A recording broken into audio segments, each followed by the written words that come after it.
Hello అండి, అందరికి welcome to my mini vlog. వర్షాకాలం అయితే స్టార్ట్ అయింది కదా, ఇంకా పైన పెట్టిన స్వెటర్స్ అయితే కిందికి అయితే తీస్తున్నా. వర్షాకాలంలో కొందరు వేసుకోవచ్చు, కొందరు వేసుకోకపోవచ్చు స్వెటర్స్. కాకపోతే నేనేందంటే ఇప్పుడు నాకు డెలివరీ టైంలో ఎలాగో అవసరం పడతాయి కదా అని చెప్పి ముందే అయితే తీసి పెట్టుకుంటున్నా. ఇంతకు ముందు ఎండాకాలంలో అయితే స్వెటర్స్, మఫ్లర్స్, సాక్సెస్ అన్ని ఉతికి పైన అయితే పెట్టేసిన పాపవి నావి. ఇప్పుడు వాటిని వాడే టైం అయితే వచ్చేసింది కదా, అందుకోసం అయితే తీసుకుంటున్నా. డెలివరీ టైం అయితే దగ్గర పడుతుంది కదా, అందుకే ఒక్కొక్కటి గుర్తొచ్చినప్పుడల్లా ఒకటి అయితే తీసి పెట్టుకుంటున్నా. ఇప్పుడు ఎట్లాగో వర్షాకాలమే కదా, బట్టలు దుప్పట్లు అవన్నీ కూడా చాలా అవసరం పడతాయి. తొందరగా ఆరవు, ఒకవేళ ఆరినా సరే స్మెల్ వస్తుంటాయి కదా ఈ వర్షాకాలంలో. ఇప్పుడు డెలివరీ తర్వాత అయితే అమ్మ వాళ్ళ ఇంటి దగ్గరకే కదా నేను వెళ్ళేది. ఇంతకు ముందు ఒకసారి అమ్మ వాళ్ళ ఇంటి దగ్గరికి వెళ్ళినప్పుడు అమ్మ అయితే కట్టన్ చీరలు ఉంటే మొత్తం తీసి పెట్టింది. అవైతే తీసుకొచ్చిన బొంతలు కుట్టిద్దామని చెప్పి. ఇంకా గల్లీలకైతే వస్తుంటారు కదా, వాళ్ళకైతే చీరలు అయితే ఇచ్చి బొంతలు అయితే కుట్టించిన. మాకు కాదు, అమ్మ వాళ్ళకి.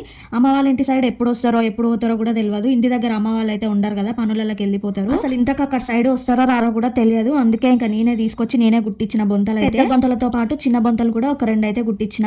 ఇంకా ఈసారి అమ్మ వాళ్ళ ఇంటి దగ్గరికి వెళ్ళేటప్పుడు అయితే ఇవన్నీ తీసుకెళ్ళాలి. ఇదండి ఈ వీడియో నచ్చితే లైక్ ఇచ్చి సబ్స్క్రైబ్ చేసుకోండి. ఉంటాం, అలా బాయ్.